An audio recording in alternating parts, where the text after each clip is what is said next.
Hello, আজকে আবার আমি ক্রিকেট দিকেই যাচ্ছি। শুধু টাইমিংটা অন্য। আজকে আমার এই ভ্লগে আমি আবার আপনাদের এই ট্রিপটা সান্ধ্য ভ্রমণে বেরিয়ে দেখাবো।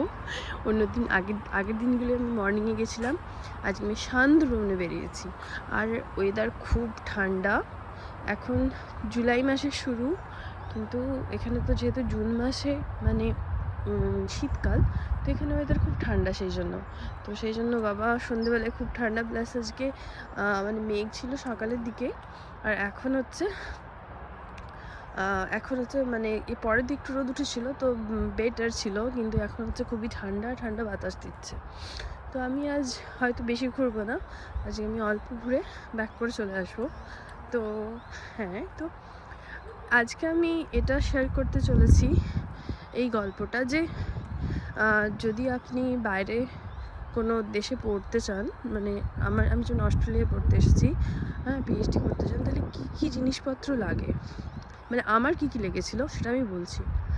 আমি খড়গপুর থেকে মাস্টার্স পড়েছিলাম। তো আমি যখন আমার মাস্টার্স কমপ্লিট হয়ে যায়, মানে আমি থিসিস সাবমিশন করে দিয়েছি, তখনও মোস্টলি কনভোকেশন হয়নি, তো আমি অ্যাপ্লাই করতে শুরু করি। আর আমি কিছুটা একটুখানি অনেকের মতো নয়, মানে আমি হচ্ছে প্যারালালি আগে থেকে সব করতে পারি এরম নয়, আমি অ্যাট এ টাইম একটা কাজই করতে পারি এরম টাইপের ব্যাপার। তো আর আমার না সবসময় মানে একটু ব্রেক দরকার হয়, যে ও ঠিক আছে প্রচুর পড়ে নিয়েছে, ওর আমি একটুখানি ব্রেক নেব, তারপরে আমি নেক্সটটা শুরু করবো, এরম টাইপের একটা অদ্ভুত মানে ল্যাদখোর পাবলিক আমি সোজা কথায়।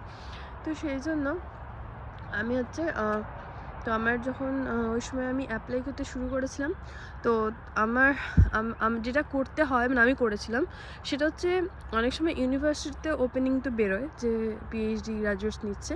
তাছাড়া আপনি মানে যেটা করতে হবে, যারা সিরিয়াসলি ইন্টারেস্টেড তারা হচ্ছে এরম করবে, তুমি যে ডোমেনে কাজ করছো বা পড়েছো, ঠিক আছে, সেই ডোমেনে যে কলেজগুলো তোমার অ্যাপ্লাই করার ইচ্ছে আছে, ইউনিভার্সিটিগুলোয়, সেখানে যে প্রফেসর আছে তাদেরকে মেল করা যে আমি এরম এটা নিয়ে পড়েছি, প্লাস তুমি তোমার সিভি পাঠাবে, তোমার যে কাজ যদি কোনো পাবলিকেশনস থাকে সেইগুলো পাঠাবে, দিয়ে বলবো আমি এইগুলো কাজ করেছি, I am really interested like to do PhD, হ্যাঁ, আন্ডার ইউ, মানে ইন দ্য ইউনিভার্সিটি, মানে ইজ দের এনি অপরচুনিটি, মানে যে আপনি আমার গাইড হবেন বা কিছু, তাহলে আমি অ্যাপ্লাই করবো আর কি, কোনো যদি মানে স্কলারশিপের মানে অ্যাপ্লাই করতে মানে আপনি কি গাইড হবেন, তাহলে আমি অ্যাপ্লাই করবো আর কি।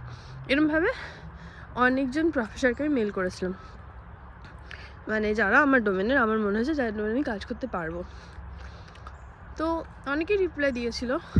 আমার যেমন ইউনিভার্সিটি অফ শেফিল্ডে মানে অ্যাডমিশন হয়ে গেছিলো একজন, ওনার নাম এখন মনে নেই, একজন মহিলা প্রফেসর ছিলেন। তো উনি ইরানিয়ান ছিলেন, ঠিক আছে। তো মানে আমার হয়ে গেছিলো, বাট আমার স্কলারশিপ হয়নি, ঠিক আছে। তো তো আমি হচ্ছে এখানে একটা স্কলারশিপ হয়, কমনওয়েলথ স্কলারশিপ, দিল্লিতে, সেটার জন্য ইন্টারভিউ দিতে যেতে হয়। তো আমি গিয়েছিলাম, বাট আমার ইন্টারভিউ অতটা ভালো হয়নি, তো আমি পাইনি আর কি স্কলারশিপটা, ঠিক আছে। তো এরমভাবে মানে তোমার যারা ইন্টারেস্টেড তাদের কী করতে হবে না, অ্যাপ্লাই করতে হবে, মানে পাঠাতে হবে অনেক প্রফেসরকে যে ইউনিভার্সিটিগুলো তুমি করতে চাও। তো তারপরে you have to wait for their reply. যদি তারা তোমাকে গাইড করতে ইন্টারেস্টেড থাকে তাহলে তুমি ফার্দার অ্যাপ্লিকেশন প্রসেস করতে পারো। আর দেখবে যে ইউনিভার্সিটিতেও অনেক সময় স্কলারশিপ অপশান থাকে, তো সেগুলোতে অ্যাপ্লাই করতে হবে তোমাকে। এবার পাওয়া না পাওয়া ভাগ্যের ব্যাপার, তো এর উপর ব্যাপার, মানে তোমার মানে প্রোফাইলের উপর, যে কীরকম তোমার প্রোফাইল, সেই হিসেবে পাওয়ার ব্যাপার। তো আমি পেয়ে গেছিলাম লাকিলি। তো তো তার মানে তোমাকে অনেকজন, first step is you have to like email অনেকজন প্রফেসরকে, ঠিক আছে। সেকেন্ড হচ্ছে তুমি যদি ইউরোপ বা অস্ট্রেলিয়া আসতে চাও, তাহলে তোমাকে আইএলটিএস দিতে হবে। আইএলটিএস হচ্ছে ইংলিশ টেস্ট, ওকে।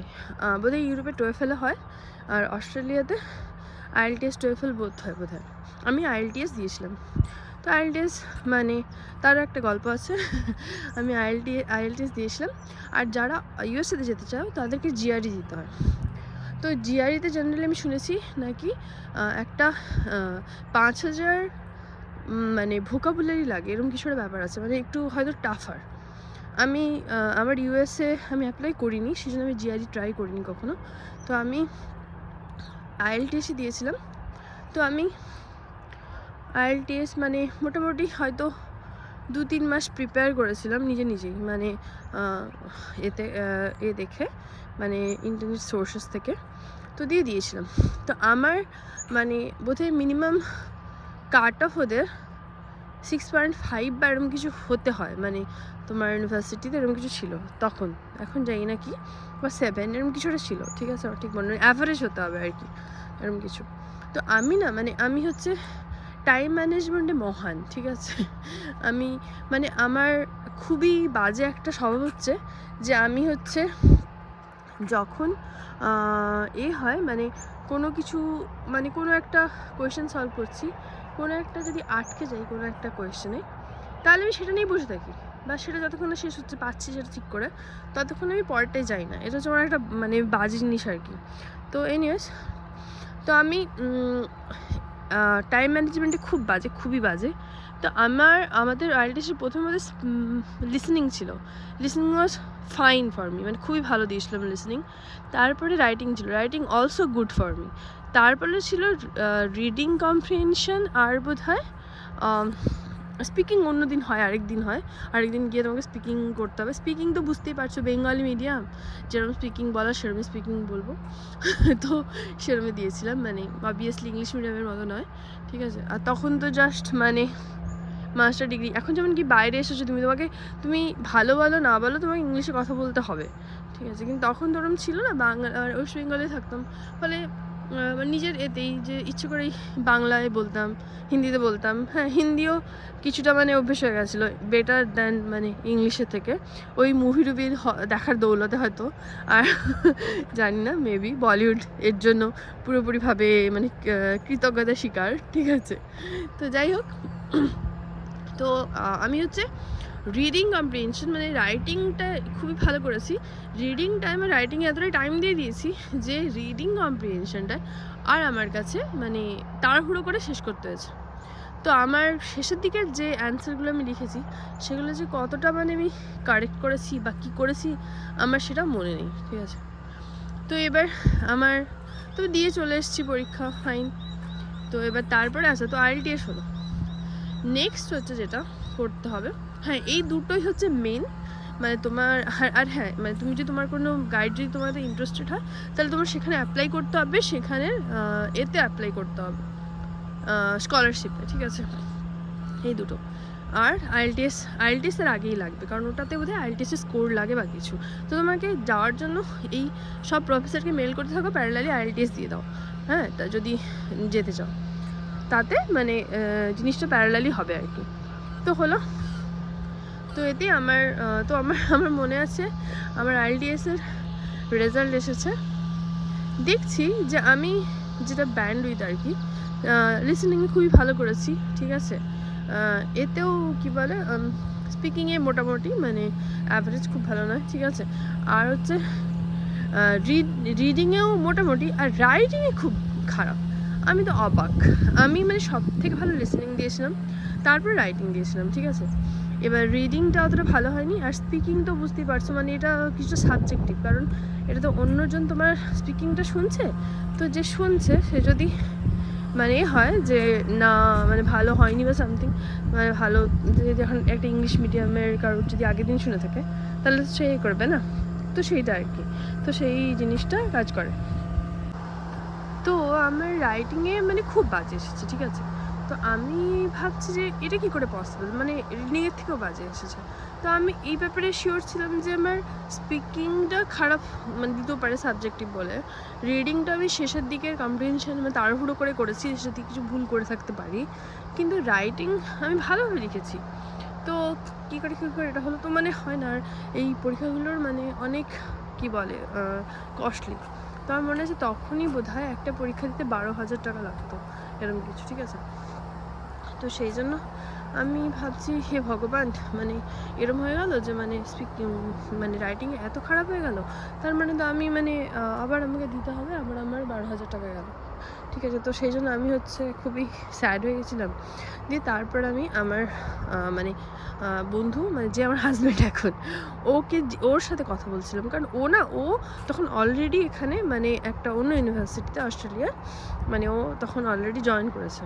আমি বললাম যে এটা না, ও জয়েন করেনি, না ও ট্রাই করছে আর কি, এরকম কিছু। হ্যাঁ, তো তখন আমি বললাম যে এটা না হতেই পারে না, মানে যে আমার রাইটিংটাই কম আসবে। আমি বললাম যে এরকম হতে পারে যে আমার এটাই কম এলো রিডিংয়ে, বা আমার স্পিকিংয়ে কম দিল আমাকে, আমি সেটা মেনে নিতে পারি। তাও যে ওকে, আমি রিডিংটা নট শিওর যে শেষের দিকে ভুল করেছি তাড়াহুড়ো করতে গিয়ে, কিন্তু মানে বা স্পিকিং যে সে যদি মানে তার যদি আমার না আমাকে পছন্দ হয়, ঠিক আছে, মানে আমার আগে যদি কোনো ভালো কেউ থাকে তো সে তো ভালো করবে। তো সেই ভেবে আমি ভাবলাম, কিন্তু রাইটিংয়ে কী করে কম আসতে পারে। হ্যাঁ, তো তখন ও বললো যে তুই যদি করিস, রিভিউ করিস, ঠিক আছে। আমি বললাম আমি রিভিউ করবো রাইটিংটা, ঠিক আছে। বলছে যদি রিভিউ করিস, ঠিক আছে, তাহলে তোর আবার মানে ওরা 12,000 টাকা দিতে হবে তোকে, না এরকম কিছু একটা। আর যদি মানে রিভিউয়ে না বাড়ে নাম্বার, ঠিক আছে, তাহলে তোর ওই 12,000 টাকা গেল, কিন্তু যদি রিভিউতে নাম্বার বাড়ে তাহলে তুই 12,000 টাকা ফেরত পেয়ে যাবি, এরকম কিছু একটা আছে। তো আমাকে বলছিল যে আরেকবার দিয়ে দে এরকম। আমি বললাম না, মানে আমি অন্য যে কোনো কিছু হলেই মানে আবার দেওয়া মানে, কারণ আমার বাড়ি হচ্ছে গ্রামে, আর IELTS দিতে হলে কলকাতায় যেতে হবে। কলকাতায় গিয়ে না মানে স্পিকিংয়ের জন্য একদিন আলাদা, সেই বোধহয় ভবানীপুর না কোথাও যেতে হচ্ছিলো। এখানে একটা বাস্কেটবল কোর্ট আছে, অ্যাকচুয়ালি এখানে একটা স্কুল আছে, প্রাইমারি স্কুল, হ্যাঁ, বাচ্চাদের। তো তারই লাগোয়া এই বাস্কেটবল এইসবগুলো। তো যাই হোক, তো আমি বললাম আমাকে আবার যেতে হবে স্পিকিংয়ের জন্য একদিন, দিয়ে তারপরে আবার ওই সল্ট লেকে যেতে হবে ওই পরীক্ষাটার জন্য, 3টে পরীক্ষা পরপর, ঠিক আছে। আমি বললাম আবার মানে অনেক ঝামেলা। হ্যাঁ, আমি বললাম না, আমি চান্স নেব, মানে আমি মানে রিভিউ করবো। ও তখন বলছো যে তুই রিভিউ একটাও করতে পারিস আর চাইলে সবগুলো করতে পারিস। আমি বললাম আমার সবগুলো দরকার নেই, বাকিগুলো মানে ইজ ফাইন, মানে এটা এতটাই কম এসছে যে কাট অফও কমে যাচ্ছে এরকম টাইপ, ঠিক আছে। নাহলে হয়তো করতাম না, কিন্তু আমি যেহেতু কনফিডেন্ট ছিলাম যে রাইটিংয়ে এরকম হতে পারে না, ঠিক আছে, রাইটিংয়ে এত কম হতে পারে না, ঠিক আছে। তো সেই জন্য আমি বললাম না, আমি রাইটিংয়েরটাই করবো, ঠিক আছে, আমি সব কিছু করবো না, যেটা আমি কনফিডেন্ট হয় সেটাই করবো, ঠিক আছে। তো তখন কথা না শুনেই ও বলছিল যে না, মানে অনেকেরই বাড়ে না, মানে ওরা খাতা দেখে না এইসব কিছু বলছিল। তো তারপরে আমি এটা শুনলাম যে না, ওটা নাকি যদি কোনো রিভিউ, সেটা মানে ওটা মানে IELTS জেনারেলি কেমব্রিজ ইউনিভার্সিটি থেকে নাকি করে, অপারেট করে জিনিসটাকে। তো বলছে ওরা নাকি কেমব্রিজে পাঠায়, তো সে করবে আর কি, এরকম টাইপের। তো সেই জন্য আমি বললাম ওকে, আমি রিভিউ করব, ঠিক আছে। তো দিয়ে আমি রিভিউ দিলাম। তো এবার তখন আমি না কোনো পাইনি, মানে তখন আমার দাদার বিয়ে ছিল সে সময়, 2017 ডিসেম্বর মাসে। আমার মনে আছে আমার একটা লেটার এলো, ঠিক আছে। আমরা তখন দাদার বিয়ে তত্ত্ব বানাচ্ছি আমাদের বাড়িতে, ফার্স্ট টাইম আমাদের কোনো বিয়ে মানে অনুষ্ঠান এরকম টাইপের, আমার মানে এত নিজের আর কি কারোর বিয়ে ফার্স্ট টাইম সেটা ছিল। তো আমরা একটুখানি কী বলে মানে একটুখানি ছিলাম, ভয়েসে মানে একটু কী বললাম, মা বাবা একটুখানি স্টেজও ছিল, কারণ কখনো মা বাবার ফার্স্ট এরকম বিয়ে নিজের ছেলের। তো এনিওয়েজ, তো আমরা তত্ত্ব বানাচ্ছিলাম সেদিন। বা এখানে এই পার্কটায় এখানে একটা চেয়ারটা একটা শেপের ফোরিংয়ের, সো গুড। অন্ধকার হয়ে গেল অলমোস্ট। এখানে অনেক ফড়িংয়ের আছে, এই উঁচুতে ফড়িং শেফের সব লাগানো আছে দেখতে পাচ্ছি, এই যে।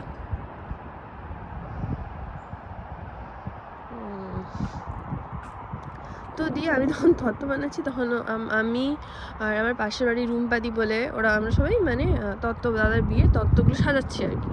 তখন ওরকম একটা এসেছে। এবার আমি তো ভয় পেয়ে গেছি যে ডিসেম্বর মাসে, ডিসেম্বরে বিয়ে হয়েছিল। তো তখন এবার আমি ভয় পেয়ে গেছি যে এই রে। তখন আমি কী বলে দিয়ে যখন খুলেছি, একটু আড়াল হয়ে মানে ভয়ে ভয়ে মানে এরম টাইপের, যে তারপরে দেখলাম যে ইয়েস মানে আমার বেড়েছে মানে ভালোই বেড়েছে, ঠিক আছে। আর মানে ফাইন, তাহলে আমার টাকাটাও গেল না, আর টাকাটা আমি ফেরত পেয়ে যাবো, যেটা রিভিউ করার জন্য দিয়েছিল। আর হচ্ছে আমাকে আর পরীক্ষাটাও দিতে হবে না আবার। তো সেই জন্য আমি এটাও বলছি, যারা IELTS মানে দিয়েছো, যাদের স্কোর মানে বাজে এসেছে বা কিছু, কিন্তু তোমার মনে হচ্ছে যে না এটা হতে পারে না, তুমি ভালো দিয়েছো, এরকম হওয়ার কথা নয়, তুমি মানে নির্দ্বিধায় করতে পারো, রিভিউ হয়ে যেতে পারো, ঠিক আছে, রাদার দেন আবার পরীক্ষা দেওয়ার থেকে।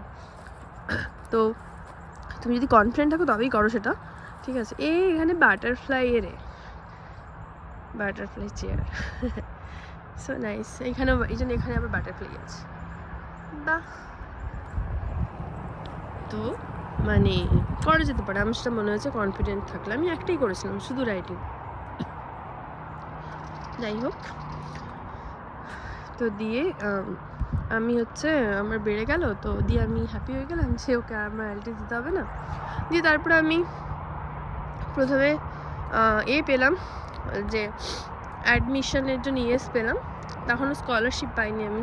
তো আগে যেহেতু আমার এই জিনিসটা ঘটেছে যে আগেও আমি পেয়েছিলাম বাট স্কলারশিপ হয়নি, তো তখন আমার একটুখানি সেই জন্য কী বলে আনশিওর ছিল, মন খারাপ ছিল একটু যে কী হবে এরকম টাইপের। তো আলটিমেটলি আমি স্কলারশিপ পেয়েছিলাম। তারপরে here I am now in Melbourne, Australia. So যারা এরকম বাইরে পড়তে চাও, ওদের ড্রিম আছে, গো ফর ইট। ওকে, আজকে তাহলে এতটাই, আবার পরে কথা হচ্ছে অন্য একটা ভ্লগে।